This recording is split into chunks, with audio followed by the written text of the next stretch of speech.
Hey everybody, Bill St. James at the Aerosmith concert. Traffic's jammed out there, so if you're stuck in your car on your way to this concert, don't worry, we've got you covered.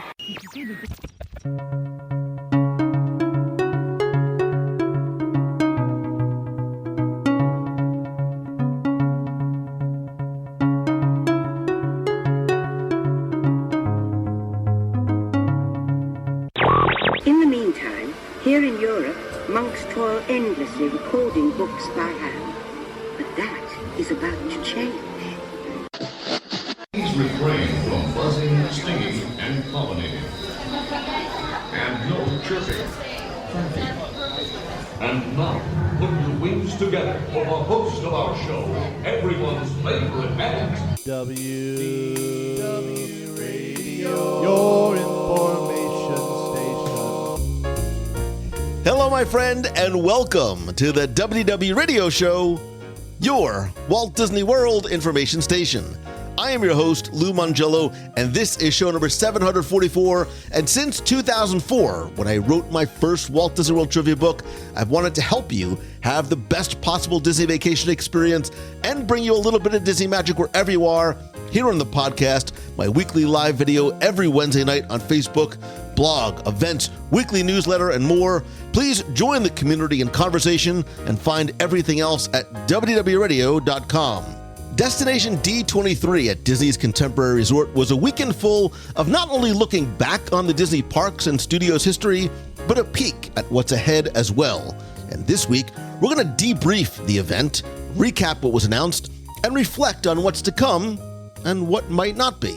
Then stay tuned for our Disney Trivia Question of the Week and an announcement of not one, but two WDW Radio group cruises, which are available to book now, plus some other updates and your voices. And of course, if you like what you hear, please share the show and tell a friend. So sit back, relax, and enjoy this week's episode of the WDW Radio Show.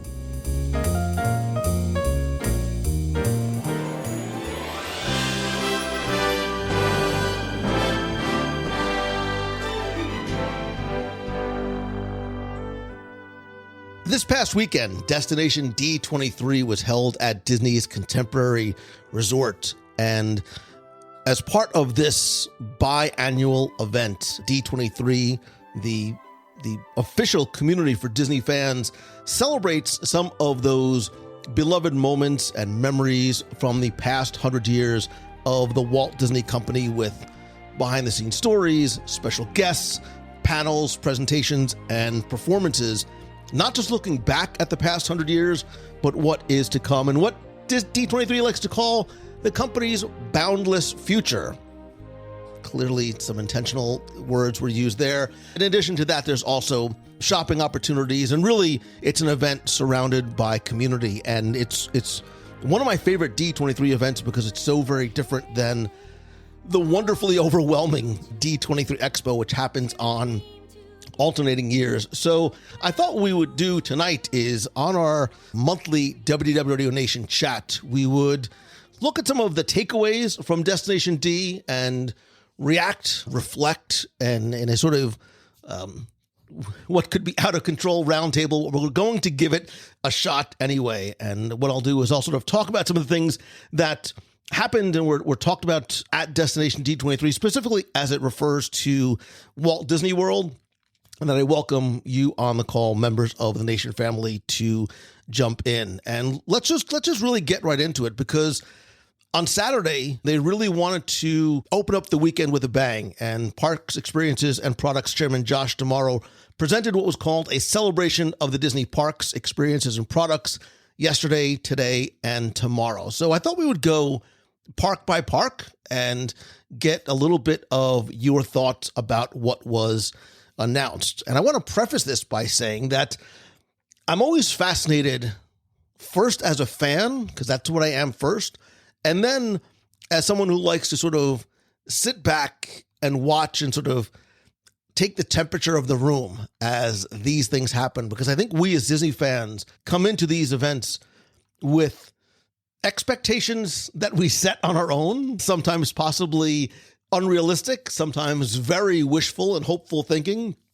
And I think in the spirit of this event specifically, they're often rooted in this wonderful passion, but more importantly, a sense of nostalgia and sentiment that we have for Walt Disney World. And I thought we would start in Epcot, where a lot of the announcements surrounded, and in no particular order. And I'm just going to sort of go through these quickly, and then I would love to hear from anybody who has thoughts about the Epcot announcements specifically. So I want to sort of lead with the big purple dragon in the room, because if you had asked me to put money on it, I was very much expecting, hoping and wishing for, and predicted on the live show last week that we would get an announcement about the Imagination Pavilion, specifically Figment and Dreamfinder. Sort of. We got the fact that Figment is going to start meeting guests this week on September 10th. Two lines that were only almost as long as the Figment popcorn bucket itself. The popcorn bucket garnered 6-hour lines. Figment himself had about 3 or 4 hour lines. But again, in this spirit of nostalgia, something that nobody was talking about, I don't think anybody expected, was the announcement that Test Track is undergoing a reimagining inspired by the original World of Motion. And I thought this was fascinating on a number of levels. Relatively speaking, Test Track is not that very old. It opened in 1999. It had a reimagining a number of years later. And before, I wanted to sort of mention this specifically right after Imagination, and then I'd love to sort of take your thoughts specifically about these two. Before you start getting upset, and I think a lot of people were disappointed that we didn't hear something more about a reimagining and an update of the Imagination Pavilion. We have to keep in mind too, and I thought about this as I stepped back and took a little bit of a broader look, that this pavilion, the Test Track Pavilion, has had a long-standing corporate sponsor, which is it's GM Chevrolet behind the pavilion with, let's admit it has deep pockets. And I think it's important that they keep their messaging and this attraction updated, especially to reflect what, not just the messaging of technology in the automotive industry, but specifically what Chevrolet and General Motors are doing. A couple other mentions of what was announced in Epcot was the Journey of Water, inspired by Moana, is going to open on October 16th. Previews are going on now. We also found out that Moana is going to make her first appearance in, it's not Future World anymore, in World Nature near the Journey of Water on the same day. World Celebration is going to start welcoming guests in this new neighborhood in December, which is what they say, sort of completing the park's transformation. Soarin' over California, the original, is going to return temporarily from September 22nd as part of the Disney 100 celebration. And we now know that the name of the new nighttime spectacular is going to be Luminous, the Symphony of Us. And that's going to debut on December 5th. I see a few of you in the chat already mentioning that you're looking forward to the smell of orange groves returning. But I'd love to hear your thoughts specifically about what we heard in Epcot. Andrew, I know you have raised your hand, and I'm trying to figure out where you are so I can unmute you. There you go. Andrew Milan. Yep. So working with GM, we kind of had an email come out early in the week telling us to watch for some changes at Epcot. And the biggest thing that we see GM pushing is electric cars, especially with, I want to say it's 2035. We're going to produce nothing but majority electric cars. So seeing how they're going to impact that in a Test Track, I think is going to be pretty cool. And then with Imagination Pavilion, at the end of it, when he's like, "So I want to talk about my purple friend for a minute," and everybody's like, "Yes, here we go." There's like, we're going to have, you can meet and greet. I was like, oh, okay. But yeah, it's the whole Test Track thing. I'm looking forward to, just from a GM employee perspective, just how deep they're going to push this electric car. And Andrew, it makes perfect sense, right? I mean, I think now is the time, now is the best time, maybe even almost a little bit overdue, to really focus on not just where we are currently, but in the very near and distant future in terms of this movement and progression towards electric vehicles. If you look at the concept art from the updated Test Track, you can see that the ride vehicle looks more modern. It looks more sleeker. It almost has a little sort of Tesla-ish feel to it. But the background is actually what I find very fascinating. It's lush, it's green, it's very sort of natural and environmental. There's that sort of bright sunlight behind you. So I think it is not sort of trying to hide the fact that the environmental impact of sort of moving away from gasoline-powered vehicles is very much going to tie in to the attraction. And it makes sense because it's always been sort of the mission and the message of not just that pavilion and from Epcot and Animal Kingdom, but I think the Disney parks as a whole. Yep. And I think, you look at the Speedway, the electric cars, GM might start pushing to do something a little bit more because they're, just being a car guy and when we go down there, I always look to see all the vehicles that, Disney has that are Chevrolet and GM products. And I've always wondered, will the next step be, will the Speedway turn into electric cars or theme to that with, the Bolt and the Volt and everything else we have? Yeah, there were rumors for years, especially right about pre-COVID. There was a very, very strong rumor that the Tomorrowland Speedway was going to get updated. There were talks about Honda coming in as a potential sponsor and transforming everything to electric vehicles. There were also photos of vehicles that had come over from Tokyo that were supposedly parked backstage. Obviously the timeline for a lot of things got very disrupted. Oh, yeah. It would not surprise me to see that type of a change almost happen in conjunction as well. I would almost have to imagine that plane is in flight as well, in terms of, as much as I love the sort of smell, right? The sort of the Speedway from a nostalgia, right? We have the sort of, our olfactory senses are the ones most closely tied to memories, and sort of there's something about the sound and the smell of the Speedway that reminds us of our childhood, but times and vehicles are obviously changing as well. Dan Spadora? No, I was just going to say that I just want to see Epcot open more than it currently is. So I was there this weekend at the Destination D23. It was an awesome opportunity. And we did get a preview, and I know cast members have too, of the Journey of Water. And I thought it was very cool. It's not a game changer to me insofar. I know, like someone mentioned in the chat too, not wanting to stand online for 4 or 5 hours to meet Figment. I also, in the same vein, wouldn't stay for a few hours, to do Journey of Water. But I think when things are open and the crowds lessen and they're more spread out across all of Epcot, it'll feel great. It'll feel natural. It'll feel more appropriate. But right next to the Journey of Water, between Imagination and there, is that, what's it called? The festival. It's that, looks like a stage setup. I forget what that area, Celebration. It's in the center area. Once that opens, I feel like I almost want to see more open that's currently in the works before we even get, blue sky dreaming about what could come to the Imagination Pavilion. Because the promise of Epcot that was in the Odyssey Preview Center a few years back, obviously it didn't come to fruition the way they had dreamed for various reasons. Mary Poppins is, kaput. The Play Pavilion, same as far as I'm aware. Guardians is fantastic, no doubt about that. But until we have, I feel like, more general cohesion, and until that neighborhood reality at least gets its first steps, it's almost tough for me to imagine what could be next until the dust settles on what is still in the works. They said it was going to be ready by December. Is that right? Yeah. So I'd be super impressed. What part are you talking about? Right next to Journey of Water, that building that used to be where, Club Cool, or where Starbucks and, that open area used to be, where Mickey's Meet and Greet was. Yeah, they say World Celebration Neighborhood will welcome guests in December, and it says completing sort of the park's transformation. So I think it's a multi-phase. I think there's very much Epcot is not just in a state of becoming, but becoming what's next. And I think it is redefining itself, not just in terms of nomenclature, getting away from Future World to World Celebration and now these different neighborhoods, but as these different elements open. And I think you're right about Journey of Water.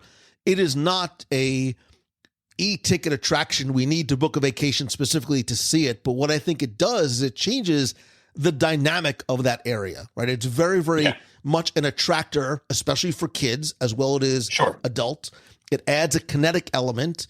It adds, love it or not love it. It adds an IP element, which is very much an attractor for families and young kids. We saw that with Frozen versus Maelstrom. Again, sort of having to, bury a little bit our sentimental feelings for an attraction that not many people rode, which was Maelstrom, in lieu of something that is very much a guest satisfier. As these walls come down and as Dreamer's Point and some of these other areas do start to open, and we get a better sense of what the reality versus concept art starts to look and feel like, and I think see where the guest flow is, right? How do guests react and interact with these new environments is going to be fascinating. And just one last point on that. I think Journey of Water to me strikes me as the largest Epcot version of what that playground area is as you head towards Test Track. Our kids, almost grew up on that thing. It was only there for a handful of years, but we have good memories. Or in Germany, the model trains. Yeah. They're both attractors that get a population of folks there. Journey of Water is more interactive. I really hope, I'm an optimist, that things stay working properly, because there's a lot of moving parts in there. But it does make Epcot more of that experiential park where there's a lot of little things to do all around the park that are not just designed to capture time and attention, but just build that experience, that vibe, that feeling of what it is to walk through Epcot. It's very special, and I just can't wait to see it be more complete. I agree, and I think that it is something that is not an attraction that you have to line up for, get a lightning lane for, do a virtual queue for. It's just something to experience, and especially in the hot summer days, I was able to go through an Imagineering preview and really sort of watch how guests were interacting with the space. What was the guest flow looking like? And it wasn't just kids who were enjoying it, but adults. And to that point, someone who I know is going to love that specifically because of all of the young, wet, screaming children there is Becky Menken from Mouse Fan Travel. You had to tie that in there, didn't you? I didn't. It's called a segue. I wanted to just okay? That works for me, but you're wrong. Anyway, this is really exciting because finally seeing all of the World of Walls come down and knowing what's coming, it's going to really encourage people to return for a return visit to see what all the new things are. And there's a couple of things. For one, I'm really excited about smelling the orange groves again. That's very cool that they're going to bring Soarin' Over California back. The Test Track in particular, I didn't see that one coming, and I guess I should have. The sponsorship, I know some people hate the sponsorships. Personally, because it was kind of how Walt started with Disneyland to begin with, I like it. I like the fact that there's a sponsor with some deep pockets that can bring their technology and storytelling into the product. And I haven't ridden Test Track in a while because honestly, it just kind of became, I've done it so much, it kind of needs the refresh. So I'm happy there. I would like to ask a question though, because Figment, the cute little purple dragon that we all love so much. Obviously, like you said, we wanted to hear more. Who knows what will come down the pike later on. But I only saw pictures of him. I haven't had a chance to see him in person. And is his head that little? I just want to know. So if you remember years ago, there was a Figment meet and greet, a sort of life-size Figment meet and greet in that sort of upper part of the pavilion area by the jumping fountains. If you look at the images of that Figment and this Figment side by side, they are different. What I've come to understand is that this Figment is meant to be representative of the audio animatronic figure. So his proportions, while they might look quote unquote off versus what we saw before, or what you might see from a walk-around character, the design and the intent is to sort of mirror and mimic the audio animatronic version, which is a little bit more pointy. A little more his shoulders, he's a little bit more. Somebody said in the chat that he's a little svelte. He's been working out. So yeah. So if some of the proportions look off, it is meant to be sort of a larger, almost exaggerated version of the audio animatronic figure. Okay, that helps me embrace it a little bit better. But all I could think about when I first looked at it was our balloon at Expo. I received a number of texts and emails and direct messages with the image of the balloon. That was fantastic. Well, I'm excited to hear the things that are coming and can't wait to experience them when they actually come to fruition. The last thing I want to mention about Epcot before I move over to the next park is that we saw for the first time Asha from the Disney animated film that's coming, which is called Wish, which we got a little preview of, which is gorgeous from a visual perspective. She is going to be featured at Epcot and Disneyland Paris. So we'll be curious to see when that comes. We don't have a date for that as yet. I want to move on because the day after Saturday, and especially on Sunday, I think the area that people were talking about most in the hallways, outside, in the queue, was over at Disney's Animal Kingdom. Because if you remember, back at Expo, we got some sort of blue sky, right? Very early imagining concepts of some changes that might be coming to Disney's Animal Kingdom.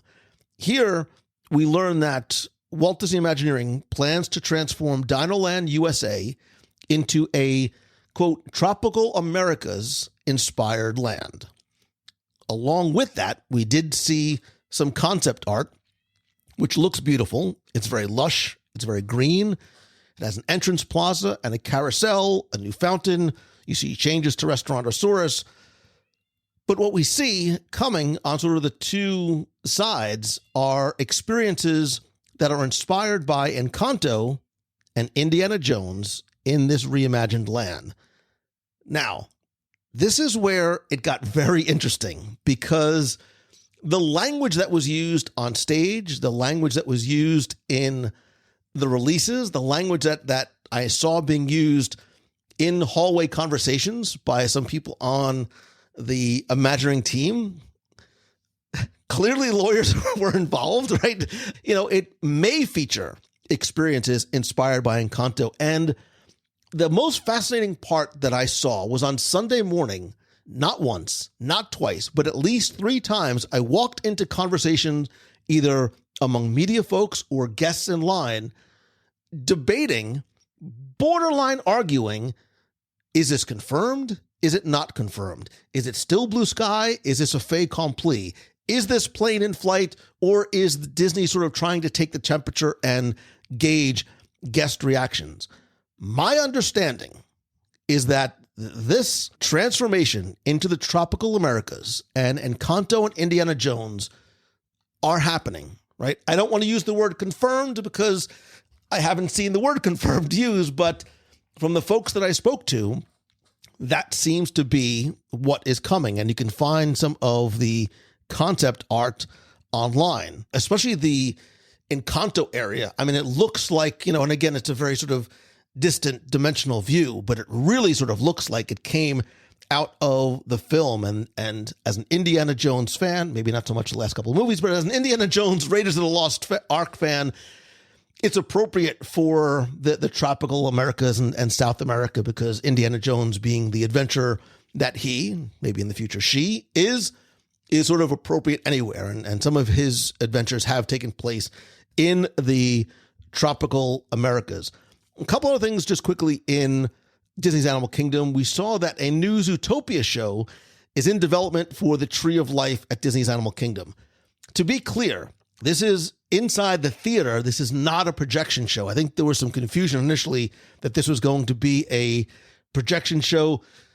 For all of you Tough to Be a Bug fans that are about to start writing your petitions like you did for Maelstrom, this too has been announced. This is something that is definitely going to happen. And again, there were some fascinating conversations that I was listening to and participating in among guests in terms of Zootopia coming to Disney's Animal Kingdom. If you want to make Disney fans lose their mind, tell them that something is changing.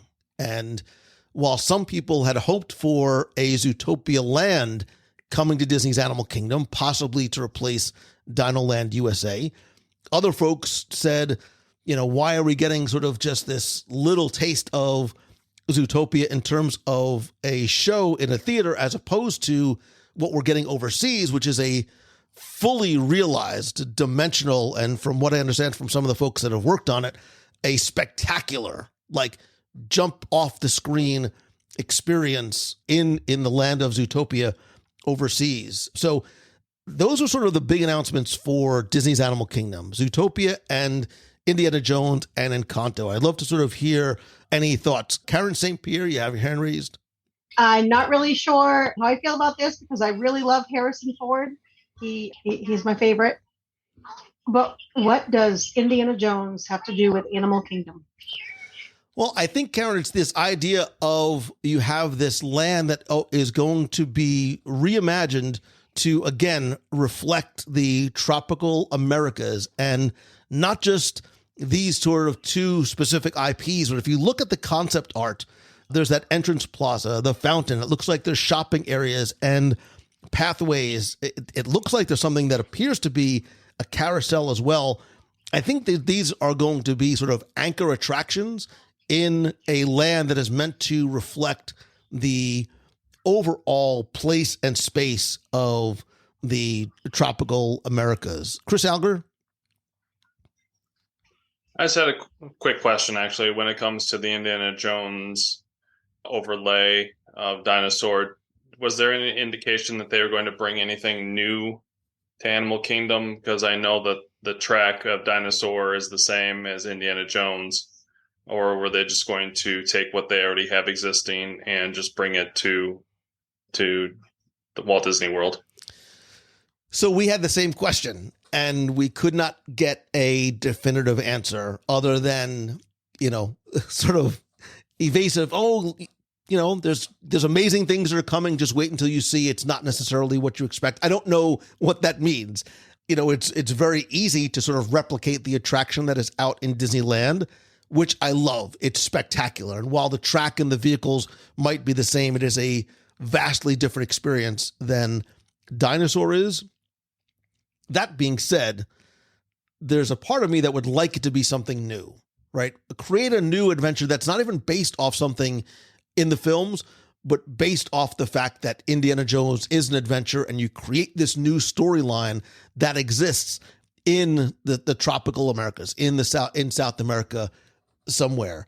Because I like having reasons to go and visit and experience attractions in different parks. I never want sort of any of the parks or any of the lands necessarily be carbon copy or mirrors of one another.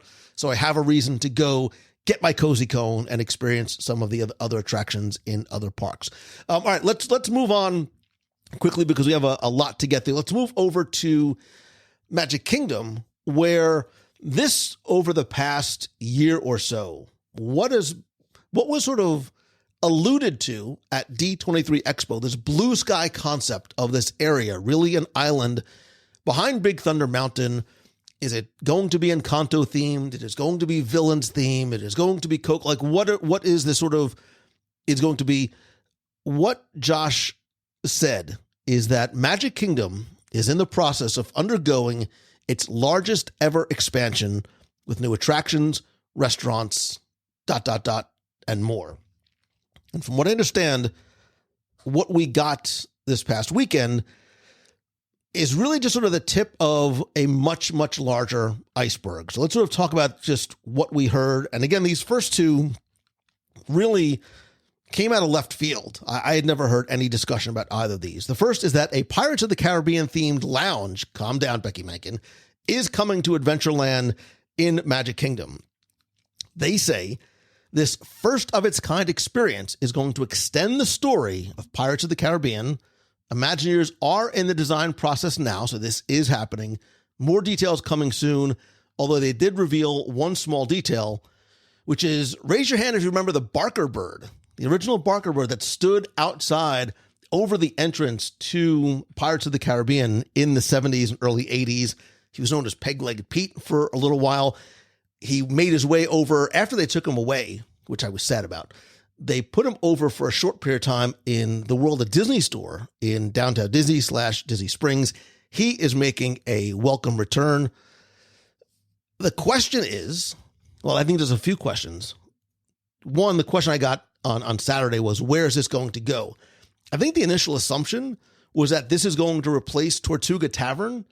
And while that was my sort of initial default, I wonder, does this go into the location where the Pirates League once was? You remember the Pirates League? It was sort of the pirate version of the Bibbidi Bobbidi Boutique. If you come out of the exit of Pirates into the gift shop, as every good Walt Disney World attraction should. That sort of closed off room to the right, which was when Pirates opened in the 70s, was part of the original gift shop. It eventually became the Pirates League, where you can get your pirate makeover. That area has been shuttered for a long period of time. I wonder, dare I say, dare, that I actually think it's going to go in there. They talk about this being an extension of the story, maybe even an extension of the attraction of Pirates of the Caribbean. I wonder if that's where it goes. It did start to beg the question, if you are going to call this a Pirates of the Caribbean themed lounge, are we starting to take the next step in potential evolution, maturation, change of Magic Kingdom that we saw a few years ago with the introduction of beer and wine at places like Be Our Guest, obviously Club 33? Will this lounge be sort of that first foray into, or sort of the next location, like Skipper Canteen, in terms of serving alcohol? I think when you say a lounge, that's sort of what I would expect it to be. What are your, before we, I'll move on and then we'll sort of touch on everything. The other announcement that we got, again, did not see this coming, is that the Country Bear Jamboree in Walt Disney World, they didn't specify Disneyland, is going to be getting new songs and a new act in 2024. It is going to be called the Country Bear Musical Jamboree. It's going to debut in 2024, and the Bear Band is going to perform Disney songs in different genres of country music. And the Imagineers are working with musicians in Nashville to achieve that authentic country sound. It's going to maintain the fun and friendly tone of the original. Trixie's going to be there. Big Al is going to be there. Liver Lips is no longer Liver Lips, I noticed. If you look at the concept art, his name has been changed. It's like Roger. Like, it's no longer Liver Lips. I guess because people with liver lips got very upset. So again, this is one of those classic attractions which some people love and want to preserve. Others say, Walt said it's not a museum. It is meant to be updated. Give me your thoughts on the Country Bear Jamboree getting new songs, getting either updates to songs. I'm assuming there's going to be new songs being written. We did hear sort of a rearranging of one of the songs in the little video preview that we got at Destination D. But give me your thoughts on the Pirates of the Caribbean Lounge and Country Bear Jamboree coming to Magic Kingdom. The last little other bit of news was we already knew that the Hatbox Ghost was coming to the Haunted Mansion. We've heard sort of confirmation about where he's going in the mansion, which again makes some Disney purists and fans question, but we got clarification, because when we heard that the Hatbox Ghost was going to be placed in the Endless Hallway portion of Magic Kingdom, nerds like myself were like, well, wait a minute. He can't be there because Madame Leota, you don't see any ghosts in Haunted Mansion until Madame Leota in the next scene in the seance room delivers her incantation, which summons the spirits inside the mansion.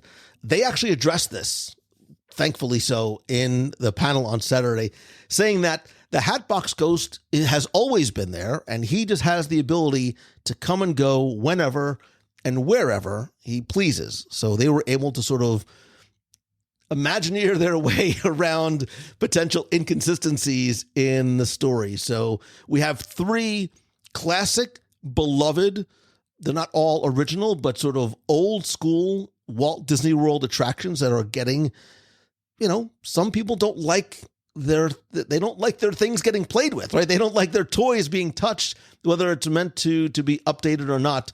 Give me any thoughts that you might have. Caleb Joshua Hill. Hi. So with Country Bear Jamboree, I remember seeing, again, the social media going crazy.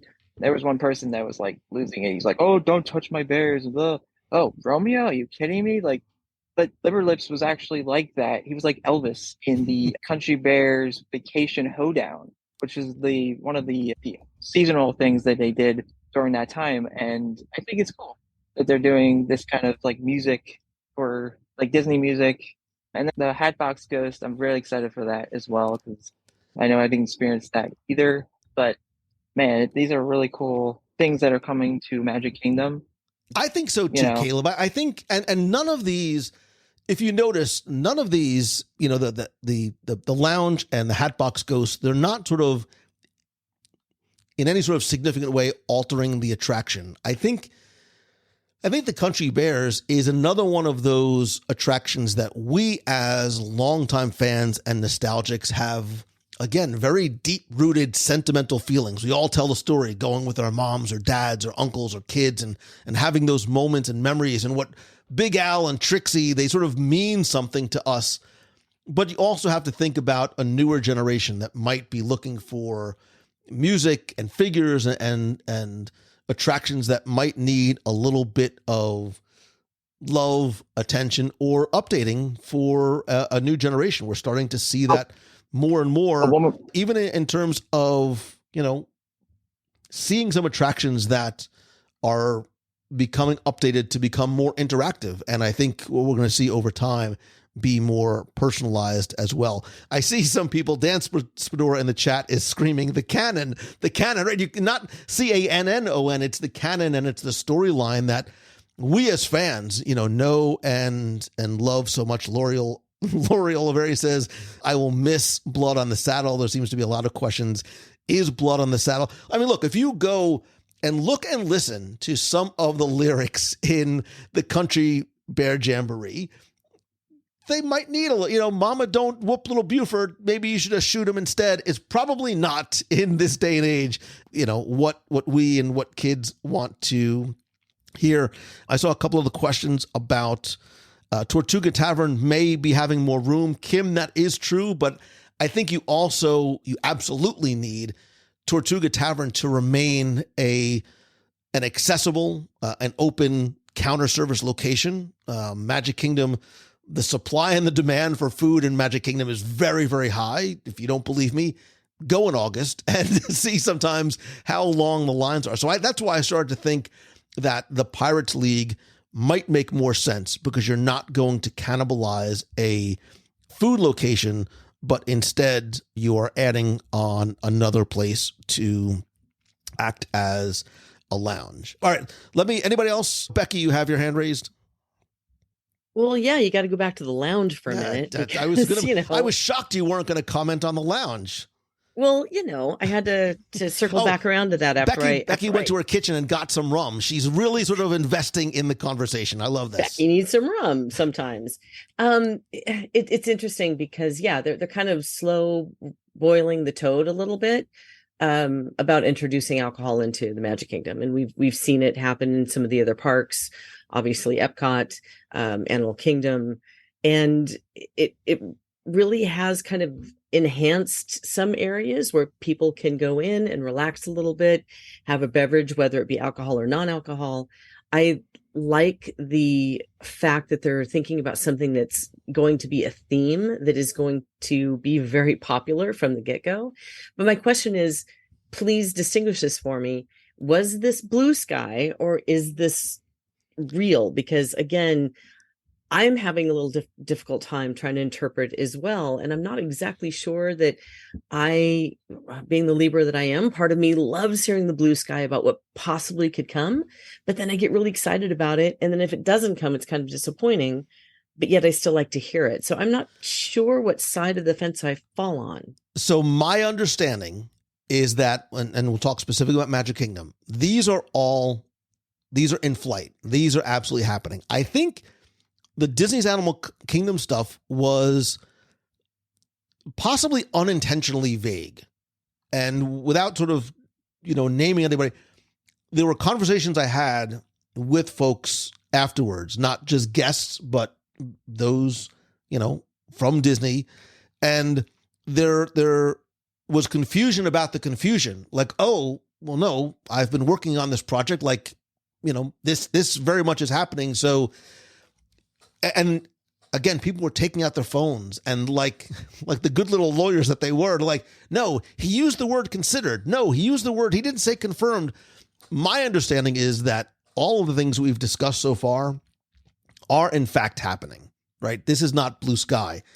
But that being said, I think it was a brilliant move on their part at D23 Expo to start talking about some of these blue sky concepts. Because what are you able to do? Because Disney can then sit back and listen and watch and read the room in terms of fandom. What do the hardcore, Disney purist nostalgics feel about this thing? What does the family, the quote unquote family from Idaho that comes once every 5 years, how do they feel about this? Would this be an attractor? I think talking about the behind Big Thunder Mountain Island and just sort of throwing out some very vague concepts was intentional and I think very smart, because before you start going down that long, very expensive road, you can sort of do a little, do a little focus group of seeing how people respond to it, rather than announce something and then have to sort of quietly back off. And we'll talk about some things that were announced and for one reason or another did not come to pass. And so I think they were very deliberate in terms of the terminology that was used here, but I think it was possibly vague, and I think we'll start to get additional clarification and sort of cementing some of these things as actual announcements. Just imagine the awesome rum drinks that they'd be able to serve there. Well, and people in the chat are talking about that. So Dan Spador says, I think the alcohol in Magic Kingdom has been unveiled responsibly. The tavern might be a different ball game. It's, Dan, it's really interesting because when we talk about alcohol, and I remember the internet uproar when Magic Kingdom was coming in. Walt wouldn't have wanted it that way. I'm not so sure that that's necessarily the case, but I don't know how else to put this. I think Magic Kingdom is sort of treated with a little bit of a different type of reverence and respect. And I don't mean that Epcot or anything else is disrespected, but nobody's drinking around the world in Magic Kingdom, right? Nobody's getting like Viking hats on or pirate hats on and getting t-shirts and fake tattoos with checklists of places that they need to drink from. And by the way, if you see somebody with a Viking hat on, it's probably not going to end well for them in Epcot, but to each his own. I have not seen that in Magic Kingdom. And I think due in part because you can't sort of just walk around the parks with an icy cold beverage in your hand, much to Becky's chagrin. So I think the way and where and how alcohol is served there is different than it is in places like Epcot. And I think that's why it's treated sort of different there, because it did come in to be our guest with beer and wine. And I have not seen anybody sort of stumbling around Magic Kingdom other than from the, oppressive heat in the summer. All right, let me move on because we just have a couple of things that I want to get to, and I'm going to hit the next couple of ones relatively quickly. Over at Disney's Hollywood Studios, unless I missed something, the only sort of thing that was referenced there was that Ahsoka Tano is now going to be joining Star Tours, and she's a walk-around character now in Galaxy's Edge, but she is going to be joining the Star Tours attraction at Disney's Hollywood Studios and Disneyland Park and Disneyland Paris in the spring. It's what this attraction was built for. It is why they sort of use this screen-based technology so they are able to update it just like they did when the adventures continue. Speaking of characters and characters that we love and adventures that we want to go on, we got a little hint at D23 Expo of what was coming to Avengers Campus at Disney California Adventure Park. We now got more information about the vehicles and some concept art of what is coming to Avengers Campus. And we see that there's a new ride vehicle that is going to incorporate elements of Tony Stark's time suits with Xandarian jump points and Wakandan technology, which is a great way to write yourself into being able to talk about anything you want in this attraction that is going to be located in between Web Slingers and Guardians of the Galaxy Mission Breakout. We did not get a name for the attraction. We did not get a timeline for the attraction. What we do know is that the primary villain is going to be King Thanos. So we had seen that in some of the concept art. Now we just have a little bit of more information about what this looks like 6 or 8 person ride vehicle is going to look like. And just staying within the theme parks, but internationally, we did see that Tokyo Disney's Fantasy Springs is going to include Rapunzel's Forest, Peter Pan's Neverland, and Frozen Kingdom, which is opening in 2024. Disneyland Paris is transforming Walt Disney Studios Park with the Frozen-themed land. We got updates on Zootopia at Shanghai Disney, including the new attraction, entertainment, merchandise, and yay, themed food. And we also got a sneak peek of the Frozen-themed land at Hong Kong Disneyland, which is World of Frozen. Becky Mankin, we have to go back, Kate. We have to go back to all of the overseas parks because we have to add that to the list because the list is still getting longer every time we talk. I know. So. There is a lot to see, clearly not just domestically, but internationally as well. So thoughts about Ahsoka, California Adventure, and some of the overseas parks. While I'm waiting for you to raise your hand, I will just take a look again into the chat. Dan Spadora, again, I appreciate your conversation and your insight. I was surprised the show emphasized Hercules live music, but nothing about that property beyond that. When they brought out the muses and when they brought out somebody come and sing some music from Hercules, I'm like, this is it. We're getting like a Hercules themed show. We're getting a Hercules themed. We didn't, but who knows? Maybe it's a hint for something that's coming somewhere else. But in any event, the muses were spectacular. Josh Olive says it seems like California Avengers attraction is going to be a simulator type ride. Do I think that's accurate? It appears to be. It appears to be a some sort of a motion simulator attraction, but I do believe, based on the attraction vehicle and the size of the show building, Josh, that I don't think it's going to be something like a static Star Tours where you're just in a vehicle and the vehicle sort of moves much like it does. Star Tours is more of an enclosed 40 or 42 or so person attraction vehicle. I get the sense that this is going to be something on either a trackless system or hopefully it's a new type of ride system that we have not seen before. So any thoughts very quickly on anything that we've seen overseas, Disneyland or Ahsoka coming to the attractions? Caleb? So this is Tokyo also, or is this just the stuff in Hollywood Studios?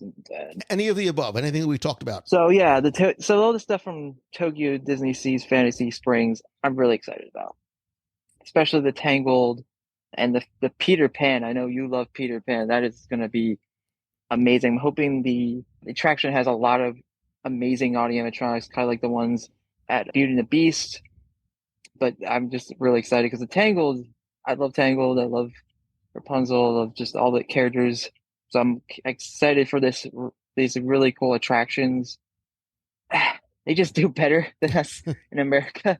I'm just telling you that it's amazing. This is going to be a really cool experience, and hopefully I can see it in the future. Yeah, and a couple of people in the chat, including Dave and Shelley, asked about the Disneyland Hotel opening back up. I believe that you're referring to Paris. Disneyland Paris just released today when we're recording more information and some concept art. I posted on the blog over at WDW Radio.com a full article about what's to come, as well as all of the concept art that was revealed. And the hotel is set to reopen its doors on January 25th, 2024, in a nothing short of a monumental transformation of this resort into this one-of-a-kind, very immersive journey celebrating Disney's most beloved royal stories and characters in style. You'll see everything from Sleeping Beauty to Rapunzel from Tangled in the 487 extensively designed rooms. So some of the other stories include Cinderella, Snow White, Little Mermaid, Beauty and the Beast, Aladdin, Princess and the Frog, Moana, and Raya in The Last Dragon. And if you look at some of the concept art, it is absolutely spectacular. Once again, as if I needed yet another reason to go, we're going to go back to Disneyland Paris. Actually, right after our ABD, Becky says, it looks elegant and fun. Lori Oliveri goes right to my heart and to the food. And she says, those desserts. And Dan Spadora again, you're right, Dan, that the guest rooms are beautiful. And I love the fact that they really sort of took this resort down to the studs, as it were, and sort of rebuilt it from the beginning. I hadn't had a chance to stay there. The first time I went to Disneyland Paris, it was closed, obviously, for renovations when I was there last time, but I'm looking forward to seeing what January has in store.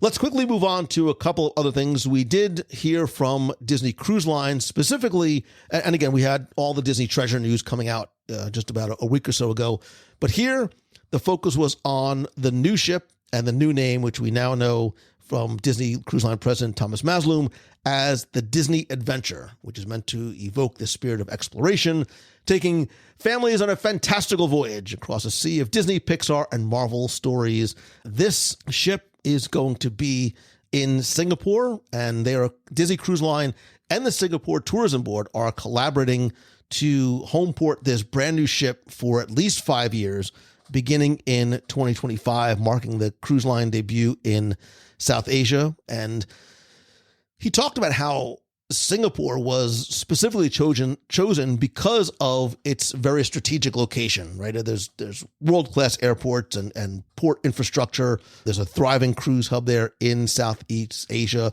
There's, in addition to going out for the cruise, there's 40 UNESCO World Heritage sites.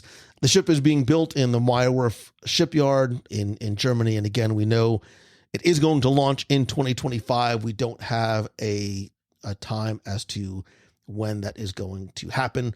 We also heard about Disney's new island destination that is being developed in cultural collaboration with the Bahamas. And it has been referred to as Lighthouse Point in the past. It is now officially known as Disney's Lookout Key at Lighthouse Point. And I think a lot of people say, well, why are they changing the name? Why are they making the name longer? This is not a private island. It's why the name is Lookout Key at Lighthouse Point. And it is part of a much larger island that Disney has exclusive access to. It is, again, very intentional in terms of its theming and design and sort of the tribute to the beauty of nature and seeing the inspiration. And again, this reflection of the Bahamian culture is really important to Disney and certainly to the government as well. Becky says, longest name ever. Can you leave Lookout Key for other spots at Lighthouse Point? I do not know. I have a feeling, Dan, there's probably going to be so much to do. You're not going to want to or have time to go anywhere else, but I'll be very curious to see. And obviously there was a lot of questions about, this ship that we still don't have answers to. And I think one of the questions that continues to come up is that in the Asian culture, and especially in cruising culture, casinos are a featured, almost a requisite part of the cruising experience. And the question is whether or not there will be gambling in a casino on board this ship, because it is something that may be not just expected, but almost sort of in demand by the Asian culture. We don't know, right? It's just like, is this going to be sort of the first foray into doing that? Or is Disney going to sort of say, it's just not part of what we do at Disney, and hopefully the culture and the guests will be able to adapt to, this idea of not having a casino on board. Becky, I know you and I have talked about this a lot. You said, look, as long as there's a bar, I don't care about gambling, but how do you sort of feel? And maybe, you're really setting me up here, aren't you? Of course. Well, the thing that you have to understand about why we are speculating that there will be gambling is that it is part of the culture in Asia. So the cruise lines are going to be much more successful if they do have gambling on board, because that's one of the pastimes of Asian culture when they vacation. I can't imagine that they wouldn't have gambling on board this ship if they are going to be successful over a 5-year term. And it was incredibly poignant when they released the press release, when it came out that they had purchased the ship. They were very clear in that press release that said this is not intended for the United States market or for the American market. So they were almost telling us there that there was going to be something different about it. And I believe, and I may be wrong, I'm just going on a limb here, I'm going full Mephisto and saying I think there's going to be gambling on the ship. Yeah, I agree. I think so as well. And although it may not be necessarily directed towards an American market, we're obviously going. Like, we need to go and see what this ship and what this experience is going to be like when it does launch. Especially given the design. I mean, this ship is huge. It's massive. It's 208 gross tonnage. So the largest ship afloat will be 250. So it's going to be in that realm of some of the largest ships afloat, which is very telling because there's going to be a lot of beds that they're going to have to fill to keep the ROI up on that particular ship. So forget the beds. Imagine the food. I'm salivating and sweating about the potential. Like, the food. You're going to want to do back to back to back to back to back. I can just see now until all of a sudden you're going to outgrow all of your clothes and you need to get off the ship just to buy new clothes because it won't be able to fit. Is that what we're saying? WDW Radio muumuus are being introduced in 2024. Just a couple of other things I wanted to mention, not from a Disney Parks perspective, but it's something that bears mentioning because the most impactful, the most beautiful, and I'm not, this is not me being hyperbolic in my description, but I said before this event that there's an opportunity here for Disney to really touch on and tug at our heartstrings and get us excited and get us emotional again, right? Look, you don't have to raise your hands. We've all gotten choked up, gotten a little weepy, visibly sobbed at the sight of a castle or a corn dog or a Disney movie. I will tell you, and Dan, you hit it. Once Upon a Studio, which is this short animated and live action film that has not been confirmed where and how it is going to be released, whether it's going to be released as in cinemas along with Wish and or on Disney Plus.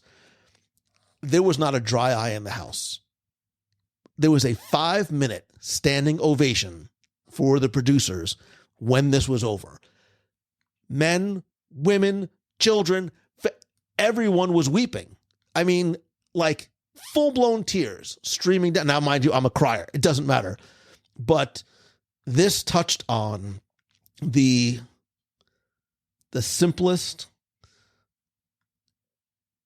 elements of our love of Disney animation and fandom across the past 100 years. You will find and you will see and hear something in this that will touch you. And the audible gasps and there were people around me sobbing with joy at what they saw. It is the perfect tribute to 100 years of the company and 100 years of animation. And it was absolutely spectacular. And anything that I say cannot articulate it, but just wait until you see it. Bring tissues. A couple of things I wanted to quickly mention, just going back to the parks, specifically going back to Josh D'Amaro, who I love, by the way. The man is, and I've had occasion, including this past weekend, to see him not just on stage, but in private, off stage. The man is that you see on stage is as passionate and positive and genuine as the person you see on stage. He is beloved by Disney fans, and I see why. And the man just exudes, he radiates this joy that clearly comes from a place of passion. And I watch the way he talks and interacts in the parks and at these events. He goes over and talks to every cast members and shakes their hands and gives them hugs and looks at when you talk to Josh D'Amaro, you are the only person in the room, whether you meet him in the parks or you see him at an event. And I think he's a fantastic speaker. I think he's a fantastic presenter. And he highlighted the Disney's focus. And by focus, I mean not just focus attention, but focus financial on increasing projects over the next decade to enhance the Disney experience. He talked in some conversations on stage and off stage about the massive attention and investment that is going to happen over the next decade. He says there's going to be more projects underway than at any point in Disney history. And to quote, he says, "Our sole purpose is to give you more and more of what you love about a Disney experience and then surprise and delight you with the things you never dreamed possible." I take him at his word. And this investment in not just bringing things for the sake of bringing things or focusing on the latest IP, but really wanting to go or maybe go back to this idea of exceeding guest expectations and making guests fall back in love or fall in love for the first time with the parks. And I know some people, you know, it's in an unenviable position when you're a corporation like this, because you can never please everybody, right? If you change something, you upset the people who are the sentimental nostalgics. If you don't change something, then it gets stale and look what everybody else is doing. Everybody else is updating. You announce something, and then for one reason or another, it doesn't happen. And all of a sudden you kind of have egg on your face and you have to backpedal. And I would not ever want to, I would never ever want to be in either of those positions. One thing he did talk about in terms of looking forward was D23 2024, the ultimate Disney fan event.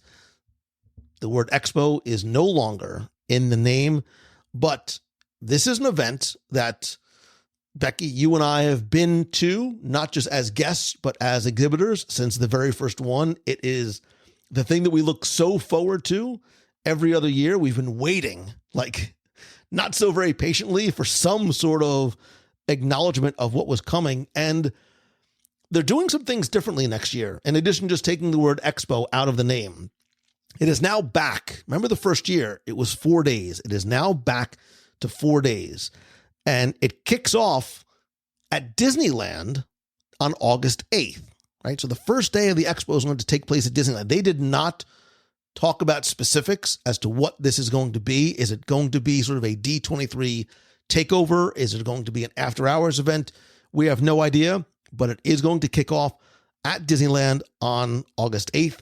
And then the Anaheim Convention Center is once again going to host the sort of the fan expo from the 9th through the 11th of August. But evening events are going to be at the Honda Center. Now, the Honda Center is not across the street. It's not. The Honda Center is a when there's no traffic, which doesn't happen in Anaheim, no traffic. It's about a 10-minute drive. It's about 3 miles away, but it is a full-blown arena. So they want to sort of, my guess is, obviate some of the issues that have happened in the past, which is not being able to get into Hall D23 for some of the bigger presentations, waiting online for hours, camping out overnight. How they're going to move guests there, I don't know what that is going to be or look like as yet. That may be what I'm most curious about, but I do like the fact that they have expanded this event to be during the entire week instead of just the traditional weekend time frame. And according to the folks at D23, it's because of several planned yet unannounced activities that they've come up with for this grand celebration. One thing that they did talk about was D23 Day at Angel Stadium on August 4th. So 4 days before the event actually starts, they're going to have a D23 Day at Angel Stadium, which is close by. That's all we know. We know what the dates are. We know that tickets go on sale in the spring, and that is going to be the day at Angel Stadium. It is going to be a separate ticketed event. A few of you are talking about getting from point A to point B. We're going to need a stretch, make it a super stretch at the very least, because there's going to be thousands of people that have to get across. Becky, you and I haven't had much of a chance to talk about this other than we know we have to go, and we're already starting to sort of think about our plans. But the thing that excited me most was, one, D23 is coming back And two, it is expanding again to 4 days. And my sort of read of the room and again, conversation that I had outside of the presentations with some folks from D23 and from the expo side is that they have listened, they have learned from past events, they very much pay attention to guest feedback, and this is going to look and feel not just different, but based on what they've been doing, what they believe is going to be an improved guest experience at D23. And I am so intrigued by this. I think that's what it's exciting because we don't have all the answers. It's great to know that's coming back because obviously several of us were wondering if that was going to be the case. So knowing it's coming back, even though, again, it is the hashtag longest name ever, I'll still call it Expo. It's going to take a while to change my side there. But I'm very intrigued by this other venue. And yeah, immediately in my brain, I'm going, how are you going to move all of those people from one venue to another? There's not like there's an underground train or something. It's they're going to take drones and they're going to pick us up and just move us. Just plop us down there. But I love the way that they're thinking outside of the box because we know that it's a challenge. There's a ton of people. Everybody wants to see the same panels.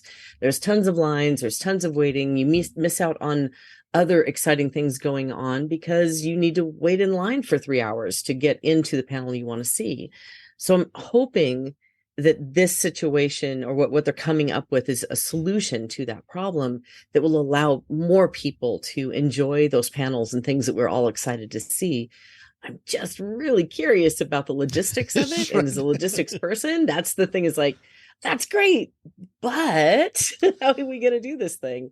Dan says, that we're going to back. Dan says, build a new people mover. Dan, they've got 10 months to build a people mover from the convention center to the Honda Center to get we need over. A 4-way Skyliner that goes from the convention center there to the parks and then back to our hotel, like right in front of the door. So it's a lot of people. After 4 days, it's a lot of people to move. Imagine how your feet are going to feel after 4 days. So, all right, just very quickly, because I know we shocker, we went a little long. There were a lot of things that we did not hear about. And I believe, I hope, I wish that maybe these are being saved for the bigger stage, for the bigger venue at D23 Expo, right? We haven't heard about some previously announced projects like the overhaul of Spaceship Earth, the Play Pavilion. The understanding seems to be that, the Mary Poppins attraction probably won't happen. What's happening over in the China Pavilion, other things that have been sort of alluded to, I do think that they are going to wait for, I keep wanting to call it a D23 Expo, but that and Josh Olive, Journey into Imagination, they're going to hold for the event that is going to bring a significantly larger number of Disney fans to, what's sort of like the Disney version of Comic-Con, right? It is the place where the attention is brought. My overall impression of Destination D is it's very different by design. It's very intimate. It has a great flow. Everything takes place in one room as opposed to Expo where you're frantically trying to get online, figuring out what to see, what you're going to miss, getting the Expo floor. I mean, there's a lot, but I really, as I want to do when I attend these things, I'm not just sort of watching what's happening in front of me. I like to sort of look around, and I loved the room and the energy and the love of nostalgia. I talked about Josh and this mission of going forward and the expansion into the parks. And one thing I think that people didn't talk about that they should really sort of keep their eye on for a number of reasons is that when Josh was talking about the updated plans for Disney's Animal Kingdom, the returning Chief Creative Officer, Bruce Vaughn, joined Josh on stage to talk about those plans. Josh was previously the Chief Creative Executive at Imagineering when he joined in 1993, worked on a number of different projects, including the original update to Spaceship Earth. So maybe the timing is appropriate, but he also did a lot with feature animation and TV and theatrical and music and internet, consumer products. I mean, he did a lot, and he was actually at Airbnb for a while doing some experiential creative product stuff there, but he has been brought back. I think he was CEO or CCO of Dreamscape Immersive, where he worked on virtual reality technologies for a number of years and some location-based entertainment.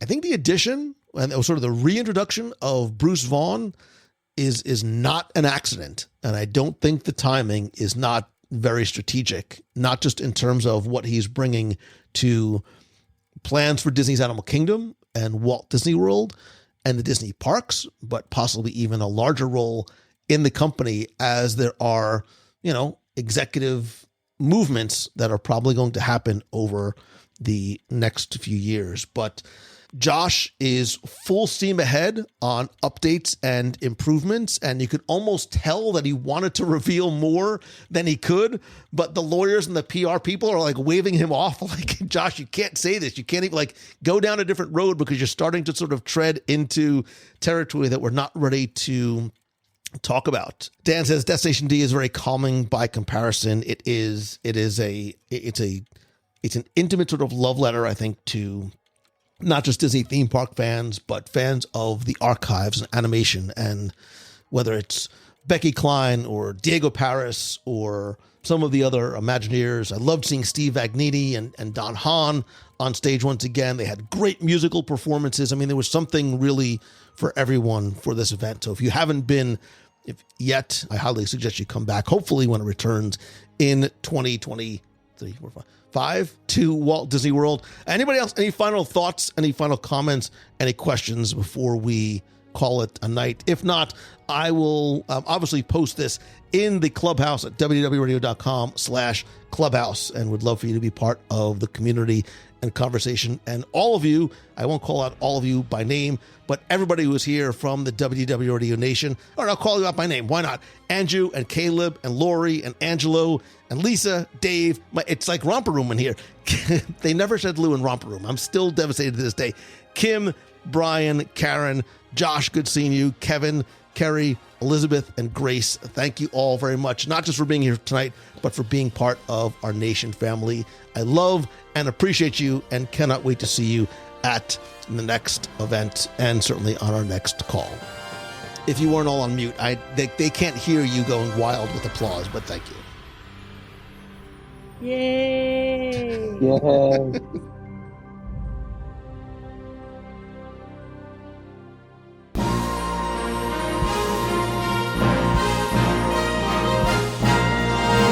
It's time for our Walt Disney World Trivia Question of the Week, where I pose a question about Walt Disney World history or trivia, or ask you to identify where in Disney you may have heard a sound, a song, or a quote. And this week's trivia contest is once again brought to you by you, because as part of the WDW Radio Nation, you help bring every episode of the show to life, every live broadcast. They're all thanks to and by and for and with and about you. And you can find out how you can help the show for as little as $1 per month, and every month get exclusive rewards like scavenger hunts, trivia quests, take part in our group video calls, get access to our private Facebook group. There's stickers, shirts, monthly care packages, a few new surprises, early access to special events, and much more. More importantly, I appreciate and I'm grateful for your love and support and friendship and help, and I love being able to give back to you each and every month. And I want to thank some new members of the Nation family, including Kirby Lewis, Eric Herman, Andrew Klein, David Smith, and Helen Adams. I appreciate you, and not just your help of the show, but in turn, our Dream Team project, which benefits the Make-A-Wish Foundation of America. To find out how you could be part of the Nation family, you can go and visit wdwradio.com/support. Now, before we get to this week's question, we're going to go back, review last week's, and select our winner. So last week, in talking about Disney Cruise Line, your trivia question was about the Disney Wonder, because that was the first Disney Cruise Line ship to have a character act as a ship's fairy godmother. And the question was to tell me, who was it? If you sent in an entry, thank you. And if you got it right, congratulations, because you knew that the answer was Tinkerbell. Because every cruise ship has a godmother. Disney Cruise Line is no different. The godmother for the first Disney Cruise Line ship, the Disney Magic, was Patty Disney. For the Disney Wonder, it's Tinkerbell. The Disney Fantasy is Mariah Carey, and the Disney Dream is Jennifer Hudson. And I absolutely love this. The godmother or the godchildren of the Disney Wish are all of the Make-A-Wish children. And I actually posted a question in the Clubhouse over at wdwradio.com/clubhouse. Who do you think will or should be the fairy godmother of the Disney treasure? Curious to hear your thoughts, but I took all the correct entries, randomly selected one, and last week you were playing for the brand new WDW Radio 3D keychain and a bonus mystery prize. And last week's winner, randomly selected, is Alicia Ehrlers. So Alicia, congratulations. I'll get your prize package out to you right away. And if you played last week and didn't win, that's okay, because here's your next chance to enter in this week's Walt Disney World Trivia Challenge. So this week, we talked about some of the many announcements that we heard at Destination D23, and I think one of the intriguing ones is the Pirate of the Caribbean Lounge that's coming to Adventureland. I love the attraction. Do you? You've probably been on it dozens, if not more times.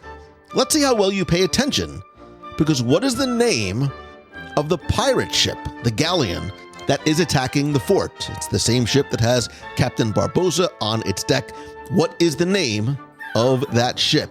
You have until Sunday, September 17th at 11:59 p.m. Eastern to go to WDWRadio.com, click on this week's podcast, use the form there. Once again, you're going to play for one of the brand new WDW Radio keychains and a mystery prize. So good luck and have fun.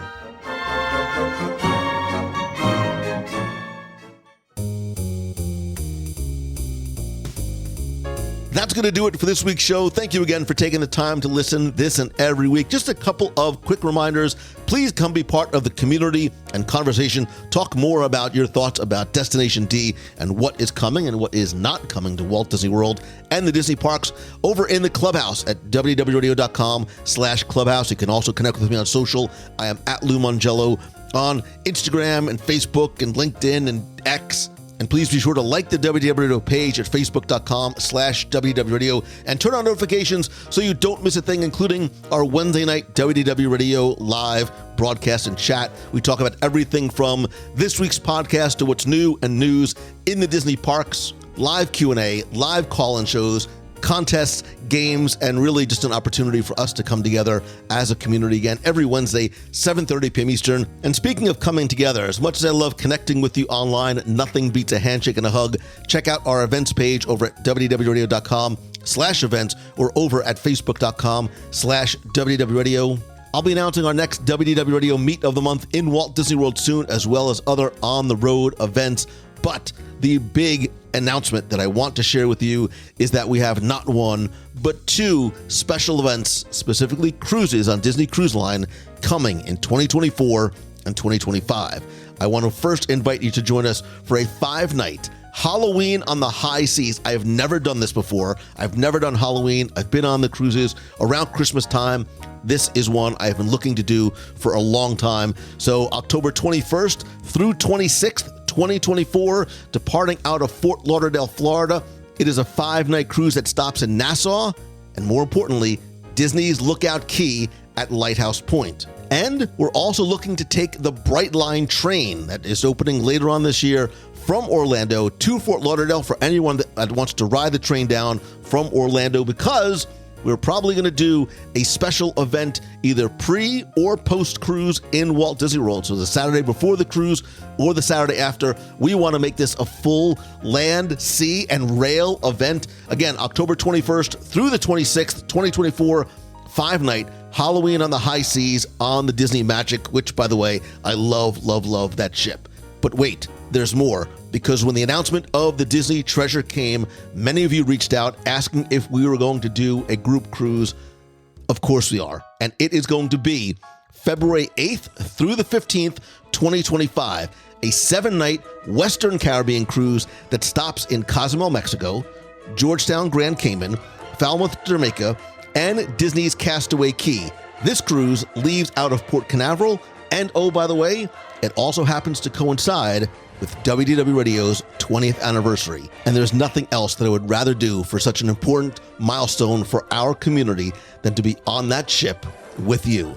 To To find out more and get a free, no-obligation quote from our exclusive travel partner, Mousefan Travel, you can visit wdwradio.com/cruises. I know these are already starting to book very fast, so the sooner you reach out, the better. And if this is the first that you're hearing about it, please make sure you subscribe to the WDW Radio newsletter. It's weekly, it's free, and contains not just updates about what's happening on the show and site, but oftentimes I'll also send out early updates as well. And when you subscribe, you also get a free copy of my 102 things to do at Walt Disney World at least once, plus 40 free things to see, do, and of course, eat while you're at Walt Disney World. Please also visit LouMongello.com. In addition to everything I do here on the site and show, I'm also a keynote speaker and host on a mission really to not just share the magic of Disney, but help entrepreneurs and solopreneurs and businesses build their brand and business through one-on-one coaching. I host a weekly mastermind group. A new group is forming in October, and events including my Momentum Weekend Workshop coming up later on this month, and my Momentum series of retreats. And again, to learn more, find out how I may be able to help you, your business, your conference, your event, or your school, you can visit LouMongello.com. Thanks again to Mousefan Travel, my exclusive for more than 17 years travel provider. Whether you're looking to visit any Disney destination or really anywhere, Becky and her team of advisors will help you not only get the best possible prices, all available discounts, provide you expert advice, but more importantly, treat you like a member of their own family. And of course, all their services come at no cost to you. You can visit them over at mousefantravel.com. And as always, my friend, and you are my friend, whether we have met yet or not, all I ask is that if you like the show, to please help spread the word. Share a link to this or your favorite episode on social. Tag me at Lou Mongello. I will reshare it and, of course, follow you. If you're listening on Spotify, rate the show there and answer our question of the week. If you're listening on Apple Podcasts, you can rate and review the show as well. I want to thank some recent reviewers like Bana and Team Capshow. Capshow is amazing, by the way. Capshow is an AI-powered tool for repurposing and marketing your content. You can check it out at capshow.com. This is not a paid endorsement. I just dig them and I dig the product. Anyway, Bono and the team says, jumping into this podcast is like stepping into a Disney dreamland. It's a delightful blend of magic and nostalgia, making my commute just a bit brighter every time. I love hearing that and appreciate you, Bono, because it's exactly how I want you to feel when you listen. That's why I talk about the things that simply make us happy about going to the Disney parks and going to the Disney movies and watching on Disney Plus and being part of this incredible community that you are such an important part of. That's why I believe in and live by a philosophy of choosing the good, finding the good in everything and everyone that we encounter. It doesn't just make you a happier person, but I promise you it has a ripple effect of positivity on others. I hope that you enjoyed this week's show. I hope to see you this Wednesday on the live show, and of course, every day in the Clubhouse on Facebook. I love you. I appreciate you. I hope that you have the best week ever. See ya. Hey, Lou. It's Ashley Scarpa in Florida. I was calling about where would I like to spend the night at Disney. And I talked about this with my husband and my son, who also gave their thoughts too. But what about Trader Sam's? Like, how fun would that be? Of course, we'd have to have a completely interactive staff, and we would have to have like interactive bedtime stories and fun interactive drinks.